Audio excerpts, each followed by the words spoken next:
ఇప్పుడు అదర్స్ అంటే అందులో మీరు పార్టీలను లెక్కలు వేస్తలేరు. ఇప్పుడు ఎంఐఎం ఉంది. పార్టీ అంటే అందులో మన రెబల్స్ కూడా ఉన్నారు. లేదు, అదర్స్ లో ఎంఐఎం కూడా ఎంఎం కూడా ఉంది, రెబల్స్ ఉన్నారు. అవును. ఇప్పుడు ఆ సింహం గుర్తు ఏదో ఉంది కదా పార్టీ, ఫార్వర్డ్ బ్లాక్. ఏ ఫార్వర్డ్ బ్లాక్, ఏ ఫార్వర్డ్ బ్లాక్. ఇక వేరే రిజిస్టర్డ్ పార్టీలు ఉంటాయి, ఇండిపెండెంట్స్ ఉంటారు. అవును. కాబట్టి ఇప్పుడు ఒక పార్టీ సింబల్ మీద గెలిచిన దాన్ని మీరు అదర్స్ అందరినీ కలిపి మీరు వాళ్ళతో సమానంగా ఉన్నారంటే అది కరెక్ట్ కాదు. అంటే జరగమంటారా అలాగా?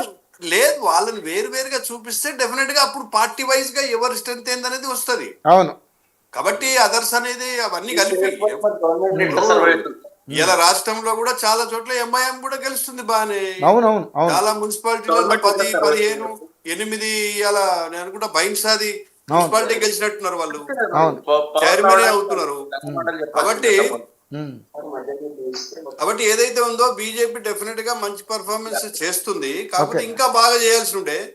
కొన్ని మున్సిపాలిటీస్ లో ఎక్స్పెక్టెడ్ నిర్మలు, బైన్సా, లేకపోతే చాలా మీకు రావాలనేది వస్తాయనే మేము బాగా ఆశించినాం, కానీ ఆ స్థాయిలో రాలేదు. కానీ మీరు అన్నట్టుగా వార్డులు చూసుకుంటే 4 ఇంతలు పెరిగినాం, చాలా మున్సిపాలిటీస్లలో ఖాతా తెరిచినాం.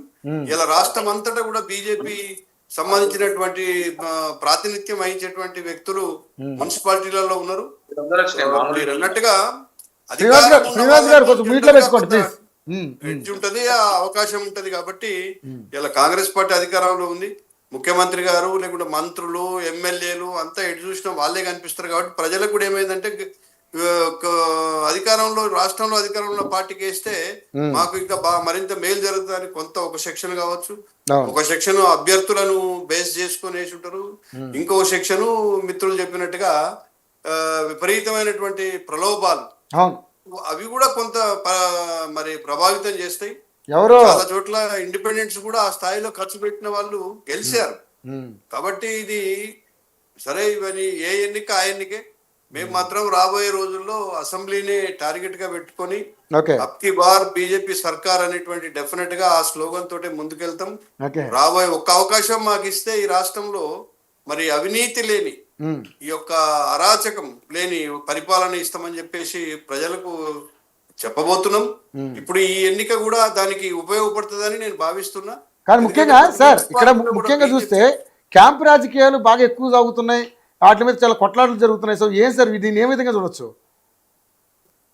అదే ఇప్పుడు ఎక్కడైతే ఇప్పుడు హంగు లేదు, కొన్ని చోట్ల క్లియర్ మెజారిటీ వచ్చిన వాళ్ళని కూడా రాత్రి నుంచే క్యాంప్ రాజకీయాలు నడిపిస్తున్నారు. ఎందుకంటే వాళ్ళకు ఆయా పార్టీలకు వాళ్ళు టికెట్ ఇచ్చి గెలిపించిన అభ్యర్థుల మీద కూడా నమ్మకం లేదు. మరి వాళ్ళు ఉంటారో పోతారో అనేటువంటి భయంతో వాళ్ళు ఇంకో పార్టీ వాళ్ళు ఎత్తుకెళ్ళి అనేటువంటి అవకాశం ఉందని చెప్పేసి ఆ విధంగా క్యాంప్ రాజకీయ ఇప్పుడు కొత్తగా వచ్చింది కాదు కదా. దీనికి ఎన్నికల కమిషన్ కూడా నిబంధన పెట్టింది సార్. వాళ్ళు కీలక ఆదేశాలు జారీ చేయడం జరిగింది. ఎన్నికల అభ్యర్థికి వెంటనే అధికారిక సర్టిఫికేట్ జారీ చేయాల్సి ఉంటుంది, కాబట్టి దాన్ని తీసుకున్న వ్యక్తి సంతకం చేయాల్సి ఉంటుంది. కానీ ఈ సంతకం చేయాలంటే తప్పకుండా ఇక్కడ ఉండాలి, ఎక్కడికి ఎస్కేప్ అవ్వడానికి లేదు అక్కడ.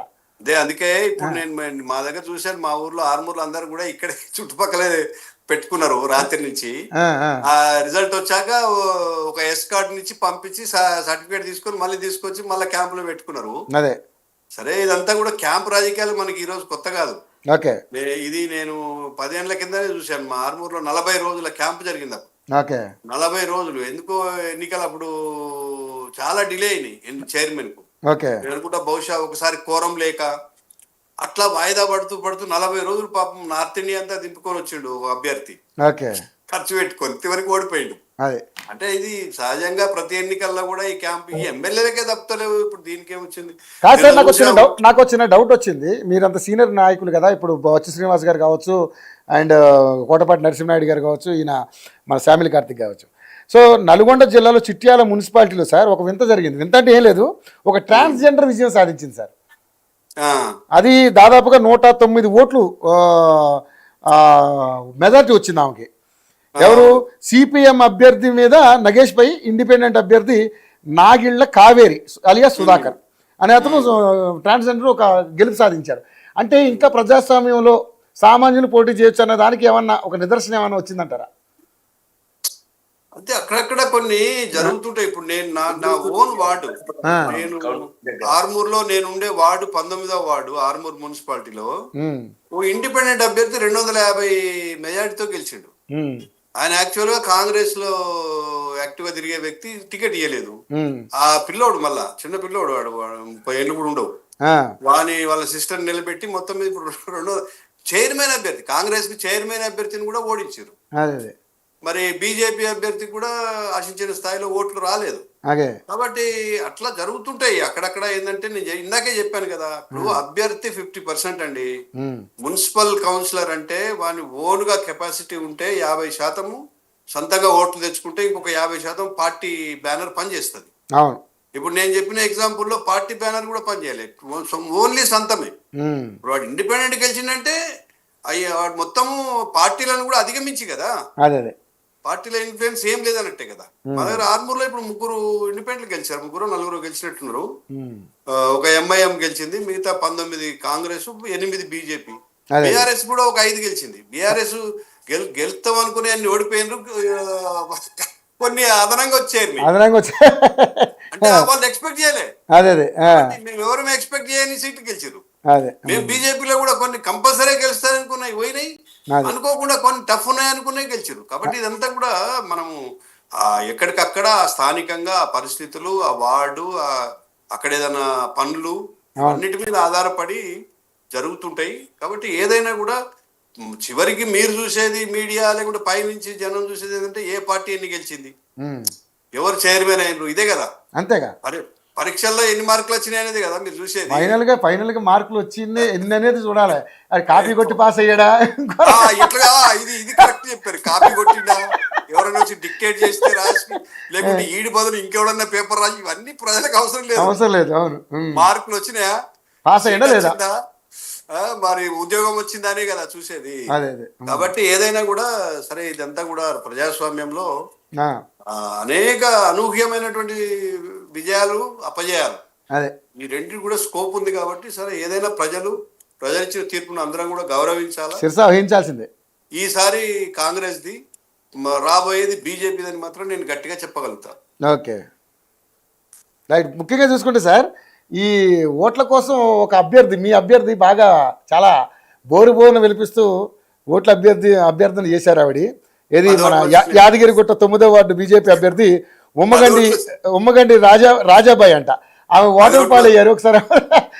ఆవిడ ఏడ్చే విధానంగా అంతా కానీ చాలా బాగా వైరల్ అయ్యారు ఆవిడ. సో బట్ ఆవిడ ఓడిపోయారు. ఆవిడ అదే యాదగిరి గుట్టలో ఆమెకు 10 ఓట్లు వచ్చినాయి, నేను కూడా చూశాను. అక్కడ ఏం జరిగిందో మరి, చివరికి ఆమె డ్రాప్ అయిపోయిందా, ఏమన్నా దీంట్లో మాయా మంత్రజాలం నడిచిందా అనేది తెలీదు. ఇంకొకటి చెప్పాలనా, ఒక దగ్గర బీజేపీ అభ్యర్థి నకిలీ సిల్వర్ కాయిన్ మంచిందని ఇప్పుడు అదే అప్డేట్స్ వస్తున్నాయి. అవును, బీజేపీ ప్రచారం జరిగింది. అవును, కానీ ఇప్పుడు ఆమె 350 ఓట్ల మేరతో గెలిచింది. అదే అంటే ఇప్పుడు వాడు చేసిన ప్రచారం తప్పనే కదా. ఎవడైతే ఆ కాయిన్ పెట్టి దాన్ని ఎలక్షన్ల ముందు ఒక ఇష్యూ చేశారు కదా. కాబట్టి అంటే ప్రజలు ఏదైనా కూడా అల్టిమేట్ గా పాలకు పాలు, నీళ్లకు నీళ్లను చూస్తారు కదండి. అవును. అక్కడ కూడా బహుశా అభ్యర్థి, నాకు పూర్తి వివరాలు తెలియదు, యాదగిరి గుట్లో అంత 10 ఓట్లు వచ్చి ఒక పార్టీ టికెట్ మీద అంటే అది ఏదో బహుశా జరిగి ఉంటది. నేను అనుకోవడం, జనరల్ గా పోటీ చేయడం, ఆమె సరే ఏడ్చిందా ఏడవలేదని కాదు, ఆ పార్టీ పేరు మీద అయితే ఉన్నారు కదండి, దేశమంతా ఉన్నారు కదా. 5, 10, 50, 30 మంది, 10 కుటుంబాలు ఉన్నా 30 ఓట్లు రావాలి కదా. అవును. కాబట్టి అక్కడ ఏదో జరిగి ఉంటది, వివరాలు అయితే నాకు తెలియదు. ఇట్లా అనేక వింతలు, విశేషాలు జరుగుతూ ఉంటాయి. అన్ని స్థానిక సంస్థలు కదా, కొన్ని వేల మంది నిలబడి రకరకాలు జరుగుతుంటాయి. అవును, రైట్. సరే మొత్తానికి అయితే ఇప్పటివరకు అప్డేట్ చూద్దాం సార్ ఒకసారి. ఎందుకంటే ఇప్పుడు ఎన్నికలు చాలా అద్భుతంగా జరిగాయి, ఎక్కడ కూడా పెద్దగా అవాంఛనీయ సంఘటనలు పెద్దగా జరిగినట్లు